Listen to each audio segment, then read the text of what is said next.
Isa sa agenda na naisisulong ng Pilipinas sa APEC Summit ang pagpasok sa pandaigdigang merkado ng mga micro-scale enterprises o yung maliliit na negosyo.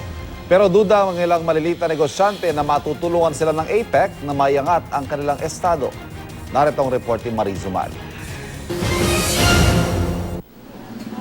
Mahigit 20 taon nang nagbebenta ng barbecue at iba pang ihaw-ihaw si Mary Jane Amen at kaniyang asawa. Maliit man ang negosyo, hindi nawawaglit sa isipan ng kaniyang pangarap. Pinangarap din po namin na gano'n na makapag yung paninda namin, maano namin sa ibang bansa, matikman po nila. Malay niyo po yung ano po namin, makaangat-angat po kami ng konti. Ang mga negosyong tulad ng kay Mary Jane ay tinatawag na micro-scale enterprise o maliit na negosyong may di darami sa 9 na empleyado at di lalagpas sa 3 milyong pisong kabuoang asset. At sa gaganaping APEC Economic Leaders Summit, tanong ng maliliit na negosyanteng tulad ni Mary Jane, kasama ba kami sa makikinabang dyan? Ayon sa Department of Trade and Industry, isusulong ng Pilipinas na bigyang pansin sa agenda ng APEC Summit ang mga micro, small at medium enterprises. Global na yung magiging market nila, hindi lang yung domestic.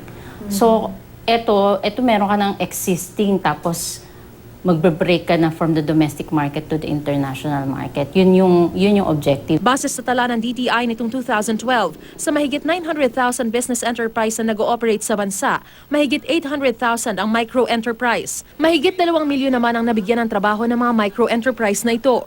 Bagamat malaki ang kontribusyon ng mga micro-enterprise sa ekonomiya, di sila masyadong napapansin sa APEC. Tulad na lamang ang numero 1 problema, ang kawalan ng pera at bangko magpapautang. Ayon sa Bangko Sentral ng Pilipinas, alam nilang magiging issue ito sa maliliit na negosyante sa harap ng lumalagong kalakalan sa buong mundo.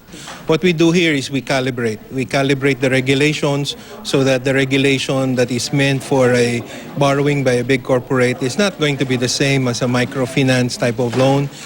Pero para sa magbubukong si Romeo Domoran, duda siyang matutulungan siya ng APEC. Pero pangarap pa rin daw niyang makapag-export ng mga buko sa ibang bansa. Padala ng ibang produkto sa ibang bansa, mag-export. Sangayon naman ako doon. Hindi ko lang alam kung sa paanong paraan. When they're ready to join yung international marketplace, all these new policies will be in place. So magiging mas simple na rin para sa kanila. Para sa unang balita, Marie Zumali reporting.